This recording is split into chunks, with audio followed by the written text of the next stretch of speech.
สบายดีเลยก็สวัสดี FC ทุกคนทุกบอลไม่ว่าจะภายในประเทศนอกประเทศต่างประเทศสุดมันจัดตัดแสดงสีนำพี่น้องมาเบิ่งการกาเกียมงาน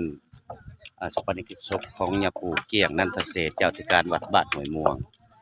เมืองไซปูทองแข็งสารเขตน้องตอนนี้เพิ่นกำลังกาเกียมทั้งหอพระเมรุกำลังเห็นพี่น้อง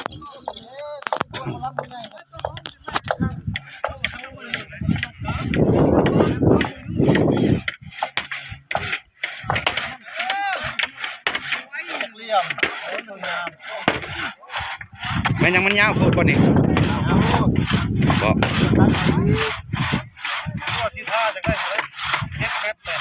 ห้อย9 เมตรมาบ่เพื่อพังลงมันบ่ต่ำบ่ต่ำบ่สูงหลายกับมันเฮ็ดยากเลยเนาะ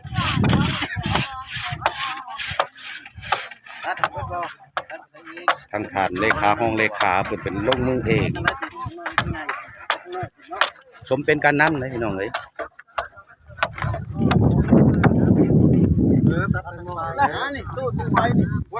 ไปเบิ่งบอลเป็น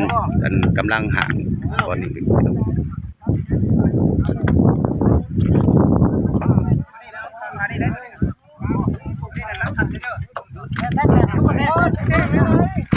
็ดเป็น5พี่น้อง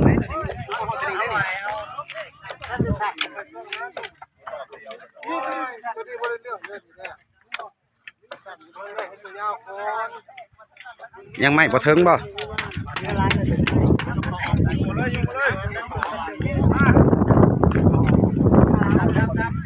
เป็นสิซับผ้าใส่ซับผ้าปูเห็ดคือแต่ข้าวตะกี้นะพี่น้อง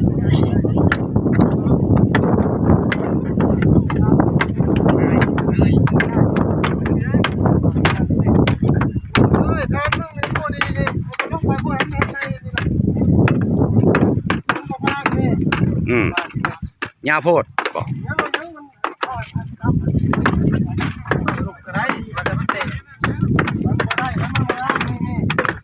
ตามันนะหอยลี่ออกจบดีได้เฮ้ยขี้อยู่ตามันหนะทุบกับห้ามาปูแล้วก็ทุบตื่มอีกตามันลี่เอาได้คอมันนั่นมันก็ชนเกิบเพิ่นได้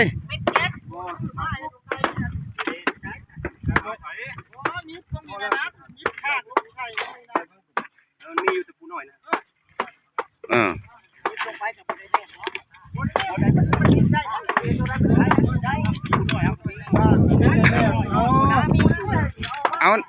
แนวนี้ขันเฮาจากแนบกันแนบขอกมันซะหรือว่าวางกลางต่อหั่นนะ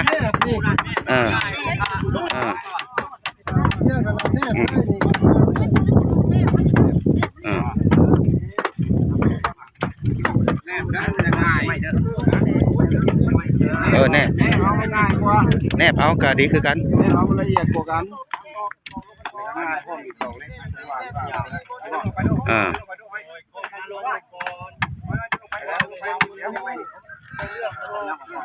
ตัวนี้มันได้แบ่งเรียกแบ่งงาน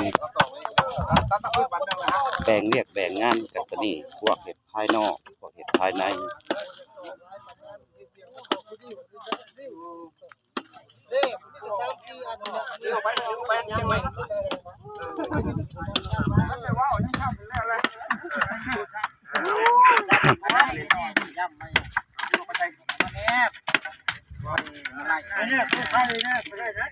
มันก็ค่อยไปทางต่ำนะนี่เนาะ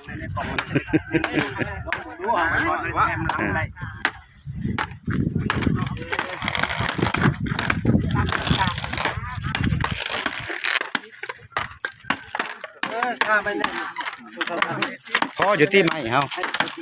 ฮะพ่ออยู่ที่ไม้เฮาเนาะโอ้ไม้กับบักหลายไผก็อยากโม่อยากทานไม้ก็ได้พี่น้องเอ้ยไม้ไผ่บ่ได้อึดบ้านห้วยม่วง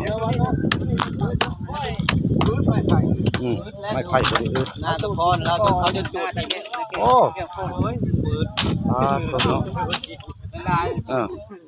แถวกลางบ้านเท่านี้มันได้ตัดมันแล้วมันโผล่น้องเลย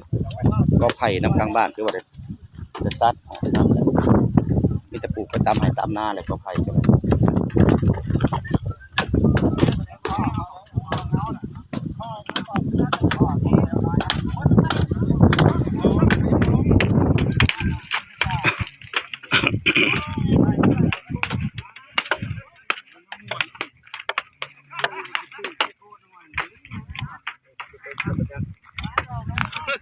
เจ้าจังหวัดอะไรโกโก้ตู้ทางมันก่อนมันเลยเตะเอากระต่ายกัน ซอขีดช่างพี่น้องเอ้ยซอขีดเป็นกับแบบเอาจับยังทันกับเอาหมดนะบัดนี้สิบัดนี้เพื่อบ่ยากว่าสิให้เพิ่นเล็บเพิ่นนี่บ่ให้ตัดอันหนึงนะพอได้ขีดพี่น้องจงไว้พอได้ขีดตังซอกไว้ได้ ท่านเอาแล้วดิเป็นโดดจอก สิโดดจ้องอีกบ่มื้อนี้คนนี้แหละโดดหลังคาศาลามื้อพี่น้องเอ้ยน่ะไม่แล้วยังมาอยู่พี่น้องเอ้ยไม่น่ะยังมาอยู่เอ้ามาเท่าได้หลายก็แฮงดี ไม่ปืนนะ ไม่บ่อึดมันหกทางมานำแน่แนะยามใดรถอันน่ะเพิ่นสิมาบุกเบิกให้นี่มานี่ จังหวะนั้นอยู่มีรถกองยิงอยู่วัดมีไรแหนกกันหน่อย โอ้ยังสิได้มาปรับดินนี่พี่น้องเพราะว่า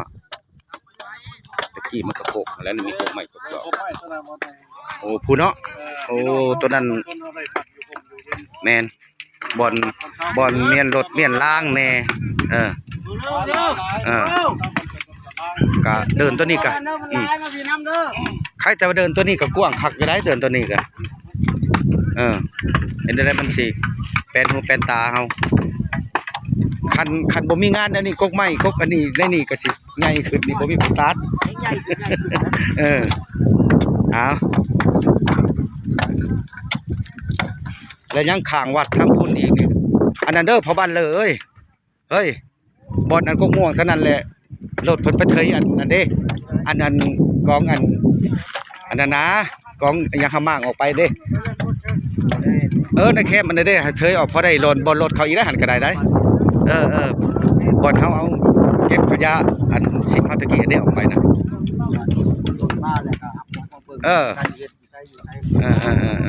เอารอบเที่ยงถือว่ามื้อนี้คือสิแล้วเนาะพายเวียกตัวนี้เนาะกับอนามัยเดินเนาะให้แล้วยังอีกจักมื้อนี่ยัง3 วัน3 มื้อ3แม่นได้มื้อ3แม่นได้นี่เนาะวันที่เท่าไหร่แหละวันนี้ก็ที่30วันที่2แม่นตะว่าที่2มื้อถวายเพลิงศพวันที่2พี่น้อง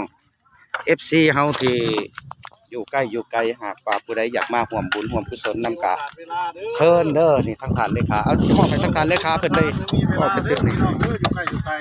ทางฐานเลขาหรือว่าประธานจัดงานแล้วก็ทั้งห้องฐานเลขาร่วมกันมื้อวันที่2เนาะ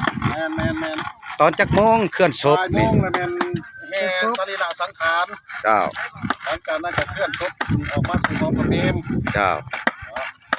แล้วก็สู่พิธี ภายหลังที่จบพิธีแล้วก็สิประมาณจักโมงบัดประมาณ3 โมงแม่นวางเพลิงเนาะ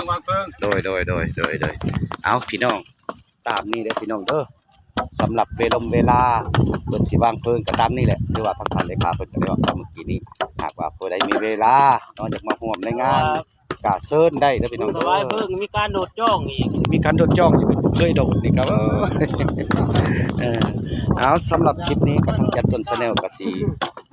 เอาไว้สำหรับซะก่อนเนาะการจังได๋ก็ขอให้ FC เฮาจงติดตามในคลิปต่อไปสำหรับในงานสัปดาห์กิจศพขอขอบใจ